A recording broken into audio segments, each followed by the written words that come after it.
Hey guys, and welcome to QualityShot. Carlos Alcaraz wins his second title. He's the youngest player to ever win an ATP 500.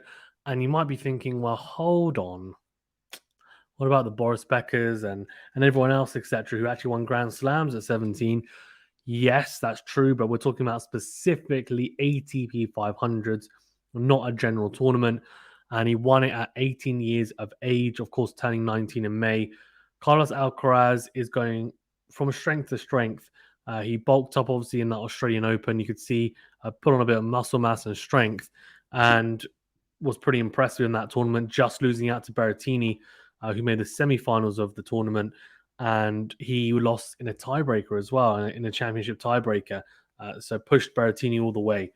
In terms of how he did in this match and how he fared, it was on the clay in Rio and ATP 500, as I said, and it was a pretty damn good route as well. It wasn't the easiest route. He beat Munar in the first round, having to come through in 3 sets, beat Del Bonis in straight sets, of course, Del Bonis breaking Del Potro hearts, or Del Potro fan hearts, last tournament in Buenos Aires. Berrettini, he beat him in in 3 sets even. Dropped the second set against the Italian, but got revenge after that Australian Open defeat, beating him in 3. And then Fognini, another Italian, beat him in straight sets. And then in the end came through against Schwartzman, who was playing some really good tennis. I think at times the level shown from both was top 5 level. It really was. That's how impressed I was with both of their performances. Some really impressive shot making, especially the backhand on the line from Schwartzman. I was quite impressed with how Schwartzman came to the net as well to try and shorten points. It's not something that you would normally associate with his game, but there was then also the fire and ice combination that Alcaraz utilized, which was, of course, we know he's got a sweet forehand, has a lot of power from that side, and also the backhand as well. The first serve is coming along nicely, and the second serve, he is trying to get up to that 100+ mile per hour barrier or mark, and he's trying to hit his spots on serve. Still a work in progress. But what really impressed me is, and maybe why a lot of people are touting him to be a great one, potentially a great, that's the type of hype around him, is the completeness of kind of all-round game he has.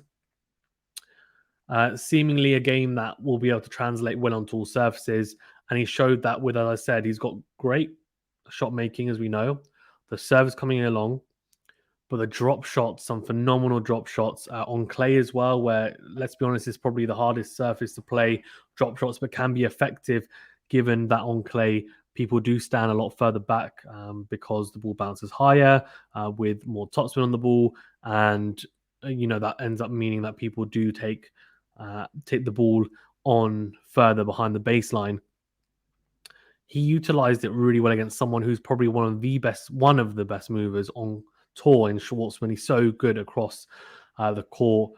His movement is really good, and his coverage of the court, and he's quick to get to drop shots for sure. But Alcaraz was just too good at times, and some incredible drop shots on top of also some really good lobs as well. He, at times when he came to the net, was very effective. He's not afraid to come to the net, and his volleying, again, it's not at the level of, the big three, but it's, again, a work in progress. And he seems to not have really any glaring weaknesses in his game. And I think that is what is most exciting about him. There's quite a few players, to be fair, though, on tour where they don't have many glaring weaknesses, but they don't have many, big strengths either. I think the excitement around Alcaraz is the fact that he doesn't, if you just take him as a player, he doesn't seem to have any glaring weaknesses, and then he seems to have some big weapons.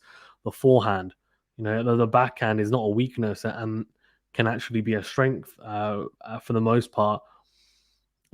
His serve as well, he can regularly clock beyond the 135 mile per hour mark, and he started to hit spots on that as well. So that, you can imagine, will turn into a weapon.